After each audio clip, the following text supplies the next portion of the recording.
Hola amigos, bienvenidos a un nuevo video de mi canal. Yo soy Eve, para los que no me conocen, vivo acá en Portugal desde el 2019 y el video de hoy que les traigo es para hablarles sobre un tema que me vienen pidiendo mucho, que es sobre comprar una casa en Portugal a través de un préstamo. En Portugal existe lo que se llama crédito habitación, que es básicamente un préstamo que te hace una institución bancaria para que te compres una casa para vivir vos mismo, que en ese caso se llama crédito habitación propia permanente, o una casa secundaria, o sea, para, por ejemplo, ponerla en alquiler o para tenerla para ir de vacaciones. Y en ese caso se llama crédito habitación secundaria. En este video me voy a enfocar únicamente en el crédito habitación propia permanente, que sería para comprarse una casa para vivir uno mismo, que es el proceso que yo estoy pasando, que todavía no terminó. Ya en otro video, ojalá, si todo sale bien, pueda contarles mi experiencia, pero esto que voy a compartir hoy es en términos generales para que entiendan cómo funciona pedir un crédito acá, qué conceptos tienen que entender, cómo calcular cuánto te puede prestar el banco y demás, ¿sí? Así que vamos con la primera parte, que es entender ¿cuánto es lo que el banco me podría prestar según mi situación? Lo primero que tenemos que saber es que el valor que el banco te puede prestar para comprarte una casa va a depender de varios factores, ¿sí? Primero que nada, del sueldo que vos tengas o tu ingreso mensual que vos tengas por tu trabajo y la tasa de esfuerzo. ¿Qué es esto de la tasa de esfuerzo? La tasa de esfuerzo es el porcentaje que vos destinarías de tu ingreso mensual líquido, que sería después de impuestos, para pagar los créditos que vos tengas, ¿sí? O sea que, por ejemplo, si vos tenés un ingreso mensual de 1.000 euros líquido, tu tasa de esfuerzo es para pagar un crédito de 250 euros por mes va a ser de 25%, ¿sí? Es el porcentaje de lo que vos recibís por mes. Entonces, una tasa de esfuerzo del 25% es una tasa de esfuerzo saludable y es posible que sí sea aprobada por el banco, ¿sí? Cuando esa tasa de esfuerzo es superior al 30%, es una tasa de esfuerzo bastante ajustada, por decir así, y tienes chance de que no sea aprobada, ¿sí? Así que hasta un 30% de tasa de esfuerzo, digamos que está bien. Para calcular la tasa de esfuerzo también se tienen en cuenta los otros créditos que ustedes tengan, ¿sí? O sea que si tienen un crédito, por ejemplo, porque financiaron un auto, al momento de calcular la tasa de esfuerzo va a ser más alta por ese crédito que ustedes están pagando mensualmente. Además, lo que el banco te preste también va a depender de la estabilidad de esos ingresos que vos tengas. El banco necesita saber que vos vas a poder ser capaz de pagar ese préstamo y lo vas a poder mantener durante el tiempo, ¿sí? Al pago mensual. Por eso, bueno, no es lo mismo pedir un crédito con un trabajo permanente, con un contrato permanente, que pedirlo con un contrato temporal, por más que sea renovable, es temporal. Y tampoco es lo mismo pedirlo como trabajador independiente que empezó hace poquito que como un trabajador independiente que ya tal vez tiene su empresa o ya trabaja de esa forma hace 1000 años. Entonces, bueno, cada situación es muy diferente y bueno, obviamente lo más importante es eso, que el banco tiene que ver que esos ingresos se mantienen en el tiempo. Por ejemplo, en mi caso, yo trabajo de forma independiente hace 2 años y bueno, por más que yo tenía la verdad cero esperanzas de que pueda ser aprobado un crédito, sí me dieron el visto verde, entonces por eso avancé. Así que sí se puede también sacar un crédito como trabajador independiente, pero bueno, el que tiene un trabajo con contrato permanente tiene muchas más chances y también más chances de que el banco te preste más. Un detalle importante es que si no sos residente en Portugal y tenés ingresos en tu país de residencia, también se puede pedir un crédito acá en Portugal para comprar una casa acá, incluso si no vivís acá. Así que eso también está bueno saberlo porque por ahí hay gente que se muda a Portugal y mantiene su trabajo remoto de su país y demás. Y en ese caso tal vez conviene pedir un crédito antes de ser residente en Portugal, ¿sí? Como residente en el extranjero. Pero eso es otro tema, después lo voy a igual mencionar un poquito más adelante a esto de pedir un crédito sin ser residente en Portugal. El valor que te preste el banco o la aprobación del crédito que vos pedís también va a depender si vos tenés garantes o no. Acá se le dice fiadores a los garantes. Y el garante tiene que ser portugués, tiene que demostrar sus ingresos acá. Normalmente los garantes, los fiadores son los padres de uno mismo o la familia, ¿sí? Acá no existe eso de pagarle a alguien para que sea tu garante, eso no existe, olvídense de eso. Así que bueno, y tampoco se puede poner como garante a otra persona que vive en otro país, ¿sí? Ni tampoco poner propiedades como garantía, ¿sí? Por ejemplo, si yo tengo una casa en Argentina, no sirve de nada para pedir un crédito acá. Excepto sí que yo, lo que mencionaba antes, pida un crédito sin ser residente y demuestre que yo tengo una propiedad y que todos los meses me ingresa un alquiler por esa propiedad. Ahí sí, obviamente, cuenta como un ingreso mensual y va a ayudar a pedir un crédito cuando yo no soy residente en Portugal y demuestro mis ingresos afuera. Antes de continuar, si te está gustando el video y querés que haga más contenidos como este, dale like y suscríbete a mi canal. Otra cosa muy importante que tienen que saber si quieren pedir un préstamo para comprar una casa en Portugal es que los bancos acá te prestan como mucho el 90% del valor de la casa que vos querés comprar. Este porcentaje que el banco te presta va a depender, además de lo que mencioné antes, de si sos o no residente acá en Portugal y si tu residencia es permanente o temporal. Si tenés residencia permanente o sos portugués, los bancos te pueden prestar hasta un 90%.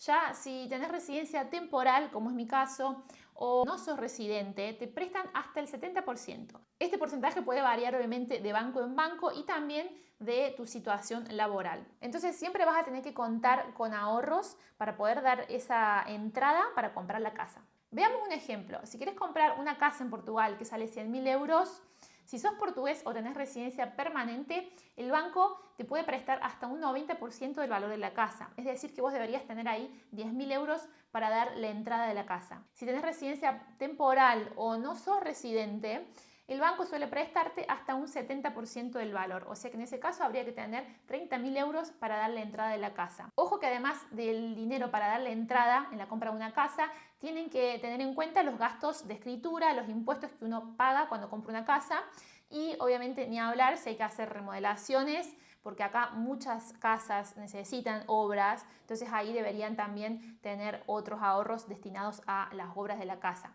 O sea que en resumen hay que tener unos buenos ahorros para comprar una casa, pero sí es posible pedir un crédito habitación. ¿Cómo saber hasta qué valor puedo pedir de préstamo para comprar una casa y cuánto voy a tener que pagar mensualmente? Bueno, en internet existen muchas calculadoras, muchos simuladores, como le dicen acá, para poder calcular varias cosas. Para poder calcular tu tasa de esfuerzo, que es lo que mencioné al principio, para poder ver cuánto más o menos te daría el banco, y también para ver cuánto pagarías mensualmente. Hay muchos simuladores, yo les voy a mostrar acá algunos para que veamos ejemplos.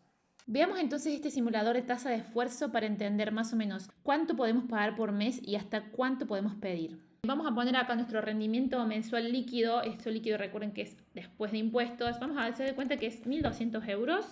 Y después acá vamos a hacer de cuenta que vamos a pedir un crédito para pagar por mes 300 euros. Acá me está tirando entonces que mi tasa de esfuerzo es de 25%, o sea que todavía puedo estirarme un poquito más.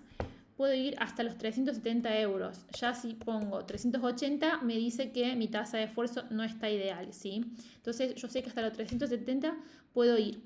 Pero si yo tengo un crédito por un auto que compré que sale 100 euros por mes, ya ahí van a ver que se fue mucho. Entonces el crédito de habitación que puedo pedir tiene que ser de menos, ¿sí? Tiene que ser unos 300 euros, menos 280, o sea que es bastante bajo. Entonces, bueno, ahí ustedes van a ir teniendo una idea de hasta cuánto pueden pagar por mes, si les va a dar de acuerdo a lo que quieren pedir. Ya una vez que tenemos este valor aproximado de lo que vamos a pagar por mes, ahí sí vamos a simular entonces cuánto puedo pedir. Estoy en esta página que se llama creditohabitação.protestecredito. Esto como para tener una referencia nada más, ¿sí? Entonces vamos a poner acá que quiero comprar para adquisición. El valor del inmueble, vamos a poner que, bueno, hagamos cuenta que yo estoy viendo casas y me quiero comprar una casa por 150.000 euros. Y el montante del empréstimo, yo tengo residencia temporal, yo sé que el banco como mucho me va a prestar un 70%, ¿sí? Entonces voy a poner acá 105, que es como mucho lo que el banco yo sé que me va a prestar porque es lo que tengo, es por mi situación. Y acá voy a poner entonces, voy a calcular si yo tengo 33 años y puedo pagar hasta los 70 años más o menos. Entonces tengo 37 años para pagar mi crédito por 12 meses. Me da que puedo pagar el crédito en 444 meses, que es lo máximo que me va a prestar el banco. Entonces ahí significa que yo tengo que tener, acá lo que estoy diciendo es que yo tengo 45.000 euros para darle entrada y que esto es lo que voy a pedir de financiamiento, ¿sí? Y lo voy a pagar en 444 meses porque yo sé que por mi edad esto es lo máximo que me daría el banco, ¿sí? Voy a poner siguiente y acá, bueno, voy a poner mis datos y me lo va a enviar por mail. Entonces vemos acá lo que me aparece básicamente esto es el valor que yo pagaría por mes, ¿sí? Entonces yo acá estoy viendo que comparado con ese cálculo que yo hice en la tasa de esfuerzo, se me va un poco, ¿sí? Si yo nada más, como mucho puedo pagar hasta 370 euros por mes para que mi tasa de esfuerzo esté bien y me aprueben el crédito. Entonces acá vemos que como que se va un poco, ¿sí? Para que tienen un poquito, ven, acá aparecen las tasas, lo que yo les mencioné, tasa fija, tasa mixta, y bueno, yo lo que estoy viendo es que se va bastante, este tal vez sería el único que tendría chance de aprobármelo, después tengo un par ahí que podría tener chances y bajo un poco, pero bueno, eso es como entonces ustedes van a tener ahí una referencia para empezar a ver los valores de la casa. Si ven que se les va mucho acá y que por mes no van a poder pagar eso, entonces simplemente tendrían que buscar una casa más barata. Hablemos ahora sobre los plazos del financiamiento, el tiempo por el cual uno puede financiar una casa. El financiamiento que los bancos suelen otorgar para el crédito de habitación suelen ser para que puedas pagarlo hasta tus 70 años, como máximo hasta los 75 años. O sea que si tenés hasta 30 años, el crédito que puedes pedir va a ser como mucho para pagarlo en 40 o 45 años. Y si tenés entre 31 y 35 años, el plazo del préstamo ronda los 35 años. Ya si tenés más, obviamente que el plazo del crédito va a ser menos. Un detalle que yo no sabía, que lo voy a aclarar, tal vez haya gente que lo sepa, es que cuando uno pide un crédito para comprar una casa, no estás obligado a quedarte en esa casa y pagar el crédito hasta que se termine la deuda. Vos tranquilamente podés pedir un crédito para comprar una casa y después, si querés venderla, la podés vender así con el crédito, cancelás la deuda con esa venta, digamos, y te compras otra casa, pedís un crédito nuevo y te compras otra. Acá es súper común que cuando uno va a comprar una casa, esa casa que está comprando ya está hipotecada porque el vendedor también en su momento pidió un crédito. Y bueno, básicamente tu banco que te financia a vos parte de la casa va a estar pagando esa deuda y la persona va a estar pidiendo otro crédito. O sea, es como una cadena que se hace de créditos básicamente, ¿sí? Así que, bueno, no están obligados a quedarse en la casa por siempre. Por eso está bueno porque obviamente uno tal vez, por ejemplo, yo tal vez en esta situación me compraría una casa más pequeñita solo para mí y si un día tengo mi familia me puedo mudar tranquilamente a una casa más grande, comprar otra casa, no tengo que estar, digamos, quedándome ahí hasta terminar la deuda ni nada que ver. Veamos ahora cómo es el proceso para pedir un crédito. ¿Por dónde empiezo? Lo primero que tienen que hacer es usar los simuladores que yo les dejé como para tener una idea de cuánto es el valor que ustedes pueden pedir, cuánto van a tener que pagar mensualmente, si tienen para darle entrada suficiente y demás, para poder entender un poquito ahí los valores de la propiedad que ustedes podrían comprar. Y ahí entran a Idealista o Imo Virtual, ven algunas casas, ven si digamos les alcanzaría para comprar una casa que a ustedes más o menos les guste, en la zona que les guste, empiecen a entender un poquito el mercado, los precios. Ya cuando tengan eso, sin visitar ninguna casa, no hace falta que empiecen a ir a hacer visitas de casas que estén en venta, todavía no. Primero tengan una idea de los precios y después contactan a un intermediario de crédito. Ustedes pueden ir al banco a hacer una propuesta, un pedido de un crédito y pueden intentar de esa forma. Pero yo lo que les recomiendo es que hablen con un intermediario porque el intermediario ya entiende muy bien, tiene experiencia y tiene contactos con un montón de bancos y sabe con cuál banco insistir, cuál es el más flexible en los casos, porque también hay bancos que tal vez son más flexibles con los extranjeros, por ejemplo, o con los trabajadores independientes. Entonces ya conocen bien el mercado y van a saber a dónde, digamos, insistir más o con quién intentar negociar más. Así que para mí lo ideal es un intermediario de crédito, más que nada, si son como yo, que no entienden nada, que este mundo del crédito es totalmente nuevo, lo ideal sería contactar a un intermediario. ¿Qué es lo que te va a pedir el intermediario para que le envíes? Te va a pedir un mapa de responsabilidad del Banco de Portugal, que es básicamente como una declaración que vos descargas iniciando sesión en una página con tu NIF, tenés que tener el NIF, acá el número de identificación fiscal de Portugal, que es para ver si tienes otros créditos actualmente acá en Portugal. También te va a pedir los extractos bancarios de tus últimos 3 o 6 meses, más o menos. Si sos residente, te va a pedir tus últimas 2 declaraciones de IRS, que es la declaración de ganancias. Si trabajas en relación de dependencia, te va a pedir tu contrato de trabajo y tus recibos de sueldo, o sea, los recibos de ordenado, como le dicen acá. Y si sos trabajador independiente, te va a pedir tu inicio de actividades y tus recibos verdes. Te puede pedir más o menos los recibos verdes de los últimos 6 meses. Si no sos residente en Portugal, te va a pedir las declaraciones de ganancias del país donde vos seas residente fiscal. Y también te va a hacer algunas preguntas como, por ejemplo, cuánto es el valor aproximado de la casa que vos querés comprar. Te va a preguntar si, bueno, tu situación laboral, tu agregado familiar, si vas a comprar la casa con alguien más, cuánto es el capital que vos tenés para darle entrada, si tenés o no fiadores y tal vez otra información adicional. Entonces, cuando le enviamos la documentación y la información esa al intermediario de crédito, ellos van a contactar a diferentes bancos para pedir el préstamo. Y si al banco le interesa darte el préstamo, te van a enviar una preaprobación y un documento con algunas informaciones sobre esa preaprobación y el valor hasta el cual ellos te podrían prestar, que puede ser igual o menor de lo que vos pediste. Así que siempre está bueno como pedir un poquito más de lo que ustedes creen que pueden, por las dudas, solamente para ver si el banco te presta hasta ese valor. Ese documento que te envía el banco en la preaprobación tiene un montón de información que no es tan sencilla de entender. A mí me costó mucho y por eso está bueno hacer todo este proceso con un intermediario de crédito, porque ellos entienden todo y te van a explicar todo, y si tenés más de una preaprobación podés analizar las dos para ver cuál te conviene más. Si recibimos una preaprobación de un banco, es una bandera verde y significa que podemos ya empezar a ver casas. Pero antes de pasar a ese punto, les quiero aclarar algo, y es el tema de las tasas de interés. Cuando el banco te hace una preaprobación, te va a poner una tasa de interés que puede ser fija, variable o mixta.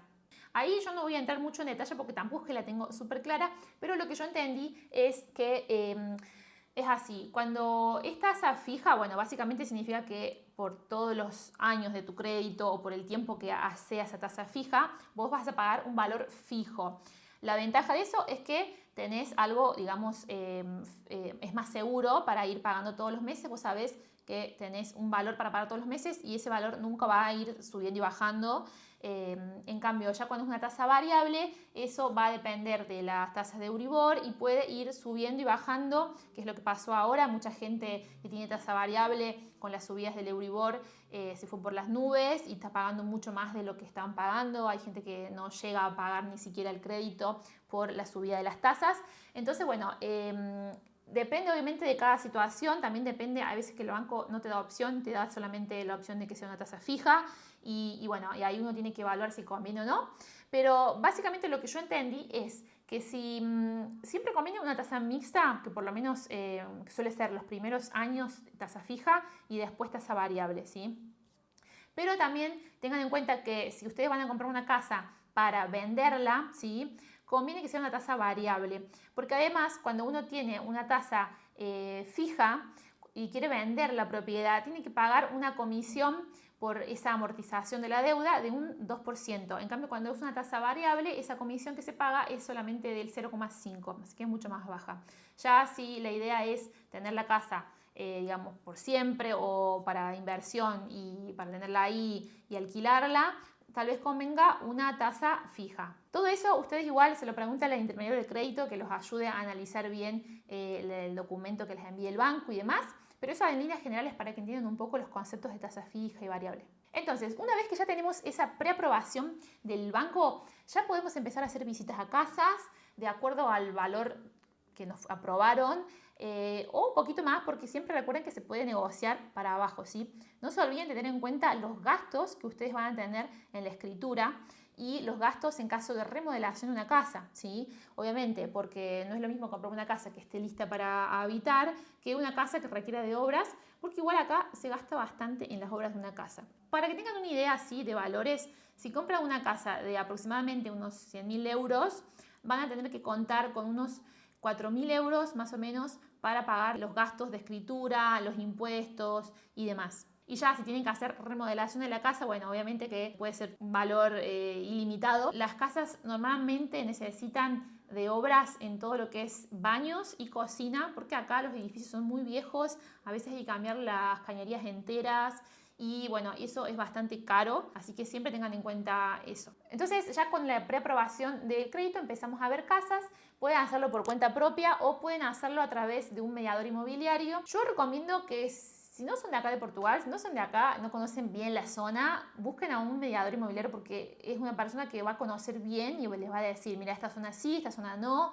Pero bueno, eso ya queda a criterio propio. Un detalle que está bueno saber es que acá el comprador no paga comisión al inmobiliario, ¿sí? Solamente lo paga el vendedor. Pero obviamente si uno tiene un mediador de por medio, va a haber menos margen para negociar el valor. Encontramos una casa, nos gusta. ¿Qué hacemos ahora? Tenemos que hacer una propuesta y después si, bueno, el vendedor puede hacer una contrapropuesta, se llega a un acuerdo. Si llegamos a un acuerdo de un valor, después de eso hay que enviarle, digamos, la información al banco y el banco tiene que aprobar ese crédito, ¿sí? Porque los que ellos te envían antes es una preaprobación de acuerdo a los valores aproximados, pero después ellos tienen que hacer una aprobación para el crédito de esa propiedad, ¿sí? Y ellos van a enviar un perito que va a avaliar la casa, ¿sí? Va a evaluar y va a decir, sí, está todo bien, vamos a avanzar.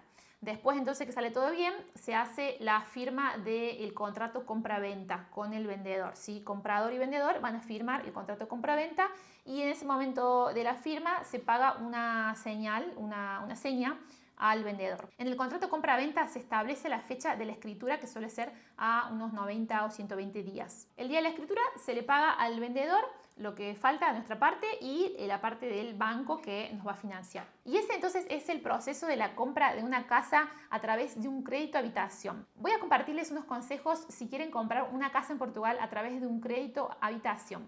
Número 1, empiecen a crear su historial crediticio desde que llegan. Si ustedes vienen con ahorros, deposítenlo en el banco acá en su cuenta portuguesa. Si trabajan y cobran en efectivo o cobran propinas, deposítenlo. Yo sé que en Latinoamérica, principalmente en Argentina, no estamos acostumbrados a confiar tanto en el banco y nos manejamos mucho en efectivo.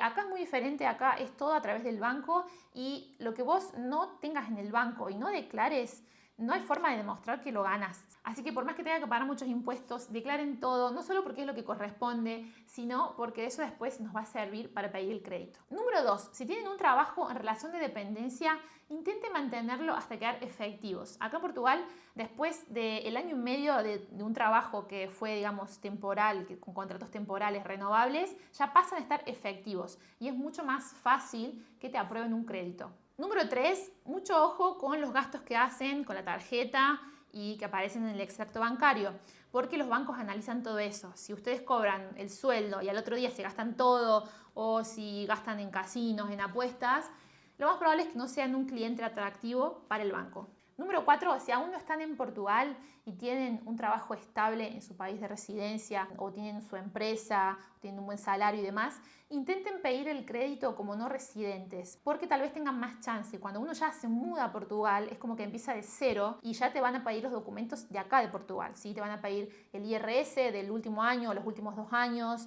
todos los recibos verdes, te pueden pedir ya más cosas y es más difícil, digamos, demostrar cuando uno empezó de cero que cuando en tu país tenés, digamos, toda una vida de historial. Y por último, el más importante, asesórense con profesionales, ya sea para la parte de intermediación de crédito como para la parte inmobiliaria.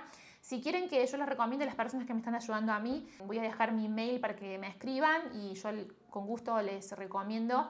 A mí me están ayudando mucho. Espero que les haya sido muy útil este video. Si quieren saber más sobre esto, me dejan en los comentarios a ver si yo puedo empezar a investigar y hago otro video. Y bueno, nos vemos en el próximo y muchas gracias por ver. Chau.